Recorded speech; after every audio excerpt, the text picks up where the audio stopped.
Jadi pada prinsipnya menanggapi yang disampaikan oleh Mbak Ira ya terkait tentang kejadian persidangan perdana tanggal 24 Juni kemarin, saya juga ada melihat ya rekan sejawat kami, Bang Fahmi berpendapat di media dan kemudian memberikan pernyataan terkait persidangan tersebut dan memperlihatkan ya kepada rekan media bentuk dakwaan yang diterima oleh Bang Fahmi sebagai rekan sejawat kami dan juga sebagai penasihat hukum di kita.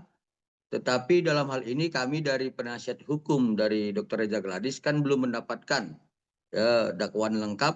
Tapi walaupun kami sudah bermohon kepada PTSP Pengadilan Negeri Jakarta Selatan ya. Jadi untuk sementara kami hanya bisa memperlihatkan ya tulisan-tulisan saya ya dan rekan-rekan berdasarkan pengamatan kami pada saat persidangan tanggal 24 Juni dan kemudian berdasarkan potongan-potongan video yang kami lihat di media ya. Jadi begini, Mbak Ira, saya mau sampaikan itu berurutan ya, mulai dari awal ya, yaitu tentang ini. Saya perlihatkan kembali ya, kembali ya, mohon diapakan ya, di record ya. Jadi ini hanya sebatas tulisan karena kami belum mendapat dakwaan lengkap berkas secara resmi dari PTSP Pengadilan Negeri Jakarta Selatan. Yang pertama yang perlu kami sampaikan adalah dalam dakwaan itu tertanggal 9 Oktober 2024 adanya sebuah peristiwa tentang penyampaian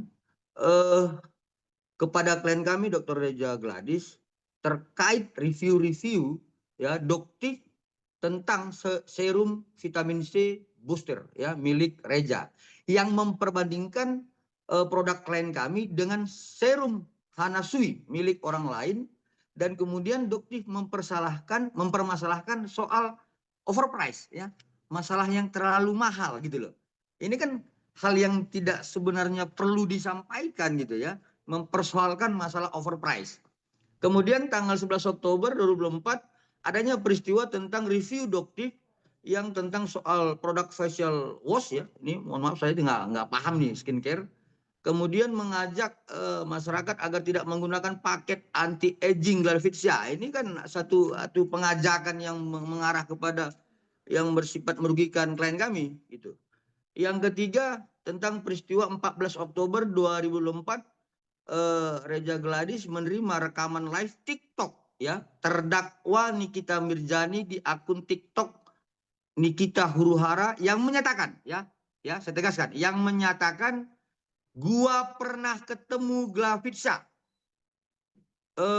wah kulitnya abu-abu kita karena pakai lotion pemutih yang luntur artinya terdakwa Nikita menyatakan dalam live-nya pernah bertemu dengan klien kami Dr. Reza ya yang membantah ya maksud saya tegaskan ini untuk membantah pernyataan atau bentuk gugatan yang selama ini dinyatakan bahwa Nikita Mirzani tidak mengenal klien kami ya itu satu.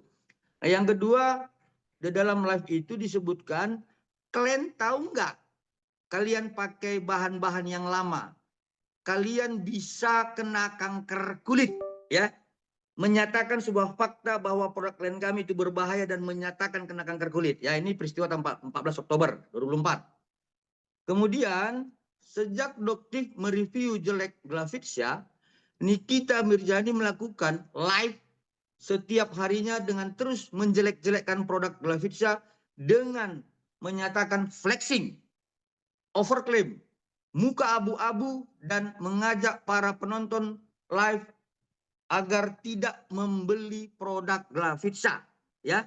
Ini mengajak ya. Terdakwa Nikita Mirzani mengajak penonton live-nya agar tidak membeli produk klien kami ya melalui live-nya. Kemudian adanya seluruh pernyataan ya Nikita dalam live TikTok-nya adalah berdasar referensi dari live-nya atau kontennya atau review dari doktif ya. Jadi pernyataan dari terdakwa Nikita itu adalah referensinya berdasarkan kontennya doktif. Ya, yang kemudian disinilah kami berharap ya agarnya ada pendalaman ya pendalaman terhadap hasil forensik dari Dir Cyber Polda Metro Jaya terkait handphonenya O, S, NM, dan IM. Karena menurut kami di situ peristiwanya adalah bahwa Nikita Mirzani sebagai terdakwa yang sekarang ini membuat konten dan atau live TikTok berdasarkan referensinya Doktip, ya seperti itu. Kemudian di tanggal 27 Oktober 2024 16.45 ya. Ingat ya. Di 27 Oktober 2024 pukul 16.45 Reza Gladys menerima video call dari saksi Oki Pratama yang pada intinya menyampaikan agar saksi Reza Gladys menyumpal atau membungkam mulut terdakwa Nikita Mirzani menggunakan uang dan agar saksi Nikita Mirzani tidak menjelek-jelekkan saksi Reza Gladys serta saksi Oki Pratama menyatakan bahwa terdakwa Nikita Mirzani akan terus menghajar saksi Reza apabila saksi Reza tidak bertemu dengan terdakwa Nikita Mirzani. Jadi kenapa kemarin saya terus mendengung-dengungkan peristiwa 27 Oktober harus diungkap? Karena di sini mulainya. Ya, di peristiwa 27 Oktober adanya pembicaraan antara klien kami dengan saksi Oki Pratama yang dimana klien kami itu dianjurkan oleh saksi Dr. Oki Pratama untuk menyumpal mulut Nikita Mirzani, kalau tidak Nikita Mirzani yang sekarang sebagai terdakwa akan terus menjelek-jelekan produk klien kami. Nah, di sini mulai peristiwanya, ya. Kemudian di tanggal yang sama, di pukul 16.59, ya tadi 16.45 ya. Saksi Reza, ya klien kami mengirim pesan WA kepada saksi Oki Pratama dengan isi pesan, Ki, kalau malam ini ketemu Niki aja bisa nggak kira-kira? Ya, klien kami menyampaikan pesan itu karena sebelumnya di pukul 16.45 ya saksi Dr. Oki Pratama menyuruh agar klien kami menyumpal mulut Nikita Mirzani dengan uang, kemudian menjumpainya agar terdakwa Nikita Mirzani tidak secara terus-menerus menjelekkan produk klien kami. Sehingga kemudian lanjutannya akhirnya klien kami pada pukul 16.59 mengirim pesan WhatsApp mengatakan kepada Dr. Oki Pratama sebagai saksi, Ki, kalau malam ini ketemu Niki aja bisa nggak kira-kira? Sama kamu juga, begitulah kira-kira pesan isi WhatsApp dari klien kami kepada saksi Dr. Oki Pratama. Lanjutannya saksi Oki Pratama menyatakan dia nggak mau ketemu kalau nggak pasti soal yang tadi teh. Oke? Lanjutannya di pukul 18.14 saksi Dr. Oki Pratama mengirimkan nomor handphone terdakwa Ismail Marzuki. Kemudian menyatakan dalam pesan itu, Teteh, lewat mail ya finalnya, Niki bilang pasti dulu, baru ketemu. Chat aja, dia itu kan penggantinya Niki. Bilang aja mau silaturahmi sama Niki. Kalau sudah selesai semua, kabarin aku hari apa ya ketemu Nikinya.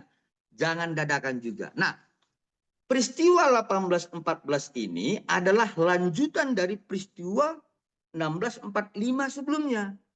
Yang dimana bahwa saksi Dr. Oki Pratama menyuruh klien kami untuk menyumpal mulut Nikita Mirzani sebagai terdakwa dan kemudian berjumpa dengan saksi terdakwa Nikita Mirzani. Ya, itu dimulai dari 16.45. Nah, kemudian pada pukul 20.13 saksi Reza Gladys, itu klien kami, melakukan video call dengan saksi Oki Pratama, ya, yang pada intinya saksi Oki Pratama menyatakan kepada saksi Reza Gladys untuk menemui saksi Nikita supaya menyelesaikan permasalahan mengenai produk Glavitsia. Nah, jadi ini peristiwa awalnya, ya. Jadi untuk lanjutannya tanggal 3 November dan 13 November belum selesai kami catat-catat, oret-oret, karena kan kami harus mengumpulkan dari data yang kami lihat dari persidangan 24 Juni dan beberapa potongan-potongan video yang kami lihat di media, seperti itu.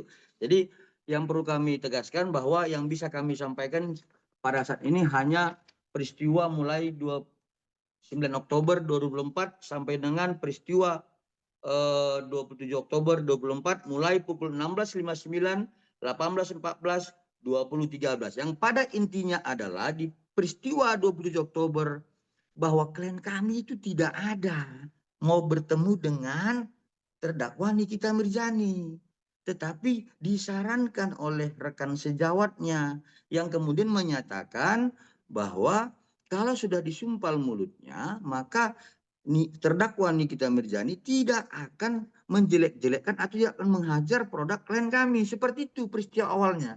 Ya, ini perlu kami tegaskan. Kenapa? Karena sebelumnya kan kemarin saya sampaikan, pada saat nanti dalam persidangan perdana tanggal 24 Juni, kan saya berdoa agar seluruh peserta yang hadir dalam persidangan diberikan Tuhan, ya, pendengaran yang tajam, kemudian otak yang cerdas untuk mendengarkan hasil dakwaan dari jaksa penuntut umum. Nah, kami sementara hanya bisa mengoret-oret dalam tulisan seperti ini karena belum mendapatkan dakwaan yang resmi dari Pengadilan Negeri Jakarta Selatan, tapi kami sudah bermohon, ya, seperti itu. Nah, kemudian terhadap apa yang disampaikan oleh rekan sejawat kami, Bang Fahmi Bahmid, ya, tentang persoalan 369 adalah merupakan tentang dugaan pencemaran nama baik. Saya tidak mau berkomentar di situ, ya, karena kan kami sesama rekan sejawat harus berperilaku patut dan wajar sebagaimana Undang-Undang Advokat pasal 6 huruf B. Tetapi ya, ini hanya saya mau menyampaikan dalam kesempatan ini kepada, ya, ini untuk kepada adik-adik mahasiswa, ya, yang semester 5 dan semester 6 Fakultas Hukum. Ya, bukan kepada rekan sejawat kami siapapun, bukan. Hanya kepada adik-adik mahasiswa semester 5 dan semester 6 Fakultas Hukum. Ya, saya perlihatkan.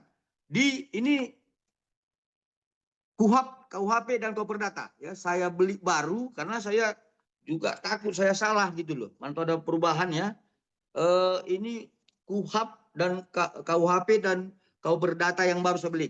Ya, ini saya tunjukkan di bab 23. Ya, tolong direkod, ya. Di bab 23, ya, jelas, ya. Di bab 23 itu dijelaskan adalah pemerasan dan pengancaman. Diatur di dalam pasal 368 dan pasal 369. Ya, ini hanya untuk adik-adik mahasiswa semester 5 dan semester 6 Fakultas Hukum, ya, seluruh Indonesia. Ya, bukan kepada rekan-rekan sejawat kami, ya. Nanti saya disomasi lagi. Ini bukan kepada rekan-rekan sejawat kami, tapi hanya kepada mahasiswa. Bahwa bab 23 di KUHP kita disebutkan pasal 369 itu adalah tentang pemerasan dan pengancaman, ya. Jadi artinya sampai dengan sekarang saya sudah membeli buku KUHP dan KUHP yang baru juga, belum ada perubahannya tentang pasal 369. Saya pikir demikian, Mbak Ira, untuk sementara yang perlu saya sampaikan. Silakan lanjut. Bang, Niki juga menyampaikan sebenarnya pembacaan dakwaan ini lebih tepat ditujukan untuk doktif. Sedangkan Bang Biri juga sebelumnya sudah bilang kalau ini tuh semuanya sebenarnya serangkaian memang melibatkan doktif juga Dokter Oki. Baik. Jadi dapat kami jelaskan begini, Pak Ira. Kami tidak dalam kesempatan ini kami tidak mau menyebutkan langsung kepada personalnya, ya. Tetapi agar tidak kami salah dan tidak keliru lagi, kami juga secara teliti mencoba untuk menuliskan pendapat dari rekan sejawat kami, ya, Bang Fahmi, di media beberapa waktu yang lalu. Saat itu rekan sejawat kami ada menyatakan seperti ini. Mohon maaf ya kalau salah, kalau keliru mohon maaf ya, nanti tolong dikoreksi. Beliau ya rekan sejawat kami mengatakan di media tentang pendapatnya, disebutkan begini, kejanggalan buat Niki. Semua yang diuraikan itu adalah sebuah perbuatan orang lain. Tetapi kenapa ada di dakwaan dia? Ada peristiwa yang dilakukan oleh orang lain, tetapi ada di dakwaan Niki. Seolah-olah Niki yang melakukan atau bagian dari persoalan tersebut. Saya berterima kasih kepada Bang Fahmi karena telah setuju dengan pendapat kami beberapa waktu yang lalu yang sering kami nyatakan. Ya, artinya pernyataan Bang Fahmi ini menurut kami adalah mendukung pernyataan kami beberapa waktu lalu yang kami sampaikan sering di beberapa kesempatan. Karena kami menduga kuat bahwa terdakwa Nikita ini bukan orang yang bertanggung jawab utama. Tetapi terserah. Ya, kami menyampaikan terserah. Silakan ya, kalau mau pasang badan ya monggo. Tapi kalau misalkan untuk mengungkapkan fakta-fakta persidangan yang sebenarnya, ya silakan juga. Itu akan dapat memperingan nanti ya. Kami harap seperti itu. Ya, tapi yakin dan percayalah ya, yakin percaya bahwa dakwaan dari jaksa penuntut umum itu tidak hanya terkait dari keterangan dari klien kami sebagai pelapor atau saksi-saksi yang dihadirkan klien kami.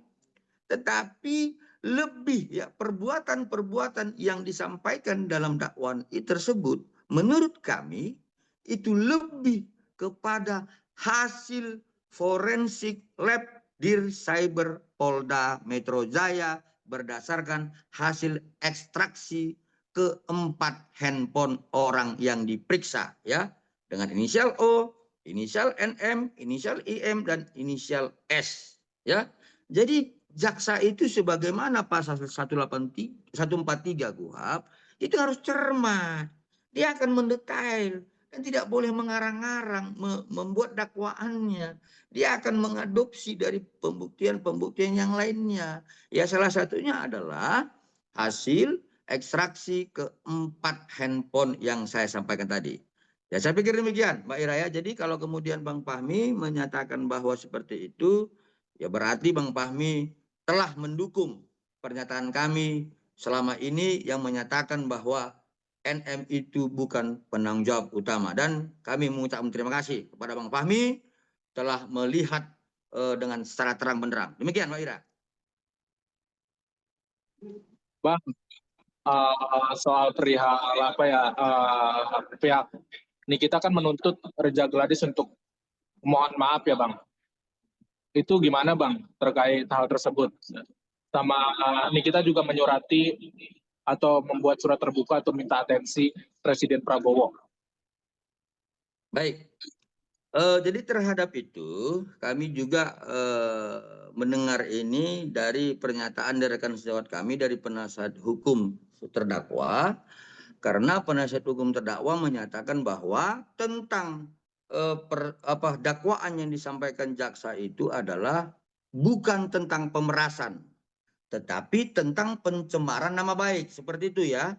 Nah, jadi saya tidak mau berandai-andai. Ya, ini saya baru beli buku KUHP dan KU Perdata ini. Di pasal 369 ya, bab 23 dijelaskan bahwa pasal 369 itu adalah tentang pemerasan dan pengancaman. Ya, ini jelas ya. Pemerasan dan pengancaman ya. Artinya kalau kemudian rekan sejawat kami menyatakan bahwa pasal 369 adalah merupakan pasal pencemar nama baik, ya saya berharap ini dihapus dulu ya bab 23 ya pasal 369 dihapus dulu ini yang mengatakan bahwa bab 23 tentang pemerasan dan pengancaman itu diatur dalam pasal 368 dan 369. Nah, kalau sudah dihapus ini, ya wajar dong klien kami meminta maaf. Kenapa? Karena ini rupanya KUHP-nya yang salah. Kan begitu, berarti rekan sewat kami yang benar gitu loh. Nah, tapi kalau kemudian KUHP-nya yang benar, ya, kalau KUHP-nya yang benar, pasal 369-nya tentang pemerasan pengancaman, ya nantilah tunggu Lebaran, ya. Klien kami saling memaafkan, di situ kan Hari Raya Idul Fitri, ya, tetapi tidak juga menghapus proses hukum soal dugaan tindak pidana yang dilaporkan oleh klien kami. Seperti itu. Niki juga mengajukan penangguhan penahanan, Bang. Ini wajar dilakukan, Bang, atau gimana respon dari Dr. Eza Gladys? Ya, jadi klien kami ini kan sering kami sampaikan itu memahami hukum acara, ya. Jadi setiap tersangka, ya, dan terdakwa itu harus dilekatkan di dia itu adalah asas presumption of innocence, ya, praduga tak bersalah, dan itu merupakan hak setiap warga negara yang dilekatkan pada dirinya sebagai tersangka maupun terdakwa. Ya, tapi kalau kemudian itu adalah merupakan kewenangan hakim sebagaimana Undang-Undang 4829, ya nanti silakan majelis hakim yang memutuskan terhadap permohonan itu. Saya pikir demikian aja. Jadi nggak terlampau, kami tidak mau berkomentar terlampau jauh terhadap itu, ya. Demikian. Bang, berarti untuk soal permintaan maaf sendiri akan seperti apa, Bang? Akan ada ucapan permohonan maaf? Karena kan kalau dari pihak Bang Fahmi minta 7 kali 24 jam ya, Bang? Oh iya, jadi sekarang udah 5 kali 24 jam ya, kalau hari ini, ya. Jadi kami akan meminta maaf kalau di bab 23 tentang pasal 369 di KUHP ini dihapus. Ya, kami akan minta maaf. Nah, tolong ini direkod, ya. Ini KUHP, ya, KUHP dan KUH Perdata. Ini saya beli baru semalam ini supaya saya takut ada perubahan. Jadi tolong ini dilihat, kalau ini dirubah pasti kami minta maaf. Tapi kalau ini tidak dirubah, ya ini benar. Berarti dakwaan jaksa itu benar tentang adanya pemerasan dan pengancaman sebagaimana pasal 369. Yang artinya pasal 369 itu bukan pasal pencemaran nama baik. Jadi pikir demikian. Ada lagi? Oke, satu lagi yang perlu saya tambahi. Yang perlu saya tambahkan adalah tentang adanya pernyataan terdakwa Nikita Mirzani bahwa BAP klien kami itu diperbaiki, ya, 3 kali gitu. Kalau itu benar, ya, saya perlu jelaskan. Setelah laporan klien kami ini dalam proses lidik digelar perkarakan dan kemudian naik sidik, maka klien kami pertama sekali dipanggil untuk dimintai keterangan dalam proses BAP. Itu pertama, ya, kalau tidak salah saya itu Januari itu. Nah, kemudian terhadap keterangan terdakwa Nikita mungkin ada disampaikan tentang produk klien kami yang berbahaya dan sebagainya, maka kemudian, ya, kalau tidak salah saya salah, itu Maret kembali klien kami dipanggil lagi untuk di BAP, ya, dan di situ murni klien kami itu dimintai keterangan terhadap produknya, ya, sebagaimana tentang keterangan terdakwa Nikita Mirzani. Ya, jadi klien kami saat itu, ya, di BAP kedua kali dimintai keterangan tentang legalitas, ya, produk klien kami, dan klien kami menyampaikan semua tentang legalitasnya dan ketentuan-ketentuan yang diatur dalam peraturan BPOM nomor 21 tahun 2022 dan berikut dengan peraturan BPOM nomor 3 tahun 2002. Dan itu clear, nggak masalah, ya. Nah, yang ketiga, bahwa klien kami kalau nggak salah itu sekitar April, ya, itu dipanggil lagi oleh penyidik untuk dimintai keterangan sebagaimana petunjuk jaksa yang dituangkan dalam kode P19, ya. Jadi benar, ya, jadi benar bahwa klien kami itu di BAP 3 kali gitu loh. Nah, di BAP 3 kalinya klien kami itu kan ketentuan mekanisme hukum. Ya, tapi di BAP yang kedua, klien kami itu dimintai keterangan terhadap mungkin ya keterangan Nikita Mirzani menyatakan bahwa produk klien kami ini berbahaya. Di BAP kedua ini dijelaskan, dan ternyata memang nggak ada masalah terhadap produk klien kami gitu loh. Nah, jadi kalau dikatakan bahwa BAP klien kami di BAP 3 kali dan kemudian diperbaiki, bukan diperbaiki, itu keliru.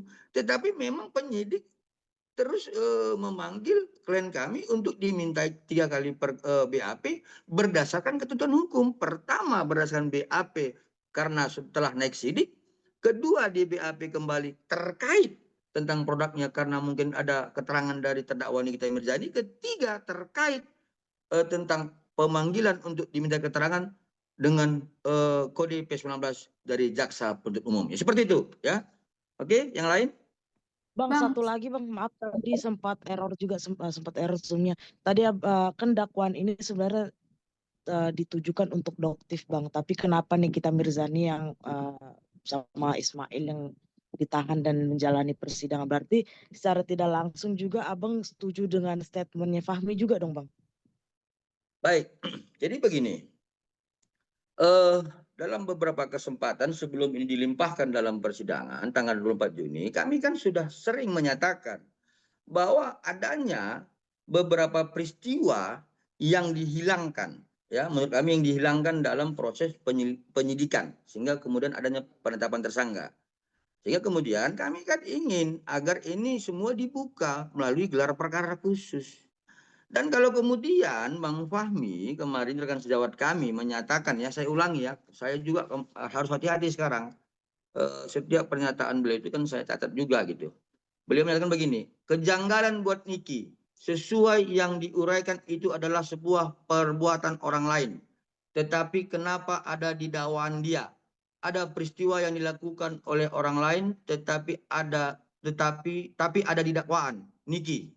Seolah-olah Niki yang melakukan atau bagian dari persoalan tersebut. Nah, saya tulis ini supaya nggak salah gitu. Nah, dan terhadap ini ya saya berterima kasih kepada rekan senior kami Bang Fahmi karena telah menguatkan pernyataan kami beberapa waktu yang lalu. Ya, jadi kami kembalikan juga kepada rekan sejawat kami ya terhadap itu ya silakanlah lakukan pembelaan terhadap kedudukan hukum klien Bang Fahmi. Dan kami juga ya sudah akan bersuara terus terkait apa yang dinyatakan Bang Fahmi. Kenapa? Karena klien kami itu melaporkan bukan hanya terhadap 2 orang, ya seperti itu. Bang, soal reaksi Niki sendiri setelah sidang kan marah-marah ya Bang. Terus dalam keterangannya juga bilang kalau ada pernyataan dari rekaman suara itu dipotong-potong. Gimana Bang? Baik. Terhadap sikap dari terdakwa Nikita Mirzani yang marah-marah, sesuai dengan pengalaman kami ya dalam pendampingan ya karena kami kan tidak selamanya dalam pendampingan sebagai pelapor gitu. Itu hal yang wajar ya, itu hal yang sangat-sangat wajar. Karena apa? Karena ada hal-hal yang menurut kami yang menurut dugaan kami yang menurut ini kami kalau berkaca kepada klien kami yang lain ya, pada saat kami melakukan pendampingan klien kami sebagai terdakwa ya sering seperti itu, agak gelisah, agak panik dan ketakutan. Kenapa? Karena klien kami itu merasa bahwa kenapa ini ketahuan gitu loh.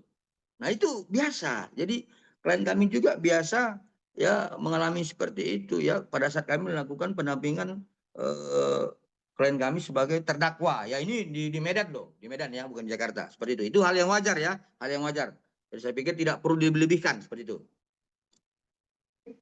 Tapi Yang dalam pernyataannya kan kata ada juga yang rekaman suara yang dipotong-potong gitu Bang, gimana mungkin? Ya, jadi begini. Di dalam pasal 143 KUHAP ya, itu jaksa penuntut umum itu harus menguraikan dakwaannya secara tegas dan cermat. Ya. Kalau semua dituliskan, saya pikir nanti kita bisa menginap di pengadilan itu. Ya karena apa? Itu kan panjang. Apa yang kami sampaikan juga ya menurut bukti rekaman dan kemudian keterangan saksi dan sebagainya itu juga banyak gitu loh. Dan terlebih bahwa saya lihat jaksa penuntut umum itu lebih konsentrasi kepada hasil lab forensik dan ekstraksi terhadap keempat handphone O, S, NM, dan IM. Saya pikir di situ kuncinya gitu loh. Tapi terhadap keterangan dan keterangan klien kami sebagai pelapor dan saksi yang lain itu memang agak sedikit belum semua disampaikan. Tetapi kami lihat konsentrasi jaksa ini lebih kepada hasil ekstraksi keempat handphone itu. Karena selama ini kan kami tidak mengetahui dan ternyata setelah dibacakan dalam dakwaan dan kami tulis-tulis, kami oret-oret ya berdasarkan pengamatan kami dalam persidangan dan media, wah ini ada informasi yang baru dan ini yang kami tidak ketahui selama ini. Tapi dugaan kami seperti itu, ya. Jadi jangan dianggap bahwa jaksa itu memihak dan sebagainya, tidak. Saya pikir jaksa itu pasti lebih kepada sebuah ketentuan-ketentuan hukum untuk membuat dakwaannya seperti itu. Yang lain? Cukup Bang. Cukup ya. Jadi untuk apa? Untuk itu kan ada lanjutannya. Saya belum oret-oret seperti ini. Untuk lanjutannya tanggal ya yang dalam dakwaan tanggal keterangan tanggal 3 November, 13 November, lanjutannya dan 14 November nanti mungkin besok lusa saya lanjutkan ya. Karena kan kami belum mendapatkan dakwaan lengkap dari Pengadilan Negeri Jakarta Selatan. Tapi kami sudah memohonkan ya, mudah-mudahan dalam minggu ini kami mendapatkan secara resmi. Ini sementara kami hanya bisa coret-coret aja, tulis-tulis saja berdasarkan pengamatan kami pada saat persidangan dan berdasarkan potongan-potongan video di beberapa media ya seperti itu. Jadi untuk berikutnya saya akan jelaskan tentang dakwaan jaksa penuntut umum terhadap peristiwa 3 November, kemudian 13 November dan 14 November. Ya, demikian ya, rekan-rekan media ya. Oke Bang, makasih banyak. Baik, terima kasih. Ya, selamat siang. Siang Bang. Ya Bang, terima kasih. Ya.